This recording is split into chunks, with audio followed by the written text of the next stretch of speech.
I do think that the existential narratives, we've been hearing them for a very long time from Democrats and Republicans. I am inclined to agree with you. I think America's best days are ahead of it. I think in general, most people are pretty sane. But with respect to the kind of the prevalence of socialism in our politics now and how to talk about it in a thoughtful way, like I'm someone who's deeply skeptical of socialism. I think Zohran Mamdani is exactly as talented as Megan suggested, and he is charismatic. To borrow a phrase from Joe Biden, he is clean, articulate, and bright. The thing about him, though, that is very different than Barack Obama is a lot of those additional things that were said about Obama, about his radicalism. I mean, he was fairly moderate. This is a guy who was not in favor of gay marriage at the time he was elected, at least not publicly. Zohran actually has these inclinations and these predilections that do make him rather suspect. I don't think he's anti-Semitic or anything of the sort, actually, but I do think he has this unhealthy obsession with particular foreign policy issues and particular foreign policy questions that raise question marks about him. And I think it's totally sober to ask questions about that. But I would agree with you, Abby. I think Ted Cruz and so many Republicans are dramatically overreaching here. It will animate a portion of their base, but so many independents who are just socialist curious are going to be willing to take a flyer on some of these candidates or at least express support for them if they know they can't win in their own districts. Well, LaGuardia was at one point a socialist. And FDR had plenty of bad ideas too. Bold, persistent experimentation included destroying foodstuffs at a time when prices for food were already too high. And rounding up and interning, enemies of the people in mass camps. So I don't mind that parallel as much. Okay. All right, we'll leave that one there. As you've got fertilizer and nutrients and some of the basic fundamentals of farming going through that part of the world, that's not going to get resolved anytime soon.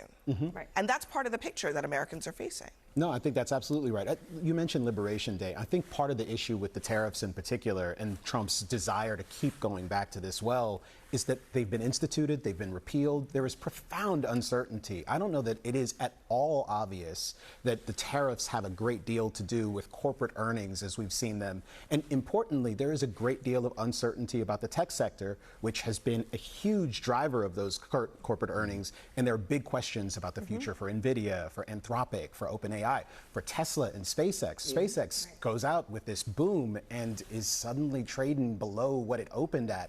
Those are huge, huge red flags. There's lots and lots of concern out there. And the fact that consumer sentiment is already flagging while corporate earnings and people are continuing the message about, actually, the economy is good, actually. It seems like any moment you have politicians and pundits who are saying things are actually pretty good, when in fact people feel otherwise, is probably not a good during Joe Biden's the widespread nature of the dissatisfaction is going to be a real issue here. I love me some limited pasta and salad. However, it ain't a constitutional right, as last I checked, to be able to go into an Olive Garden and buy and eat as much pasta as you want. However, voting is. Voting is the one thing that everyone who's a citizen has a right to do without impediment, period. I can appreciate that point, and I'm generally inclined towards that in the sense that I am not concerned about this kind of mass campaign of voter fraud. I do think, however, that there's two ways in which this kind of goes to bad messaging. On the Democratic side, this actually resonates with plenty of people. Like showing your ID to do something basic. I go to pick up my kids from daycare. I show my ID. There's so many times a day where I have to do that. It's not an unreasonable request.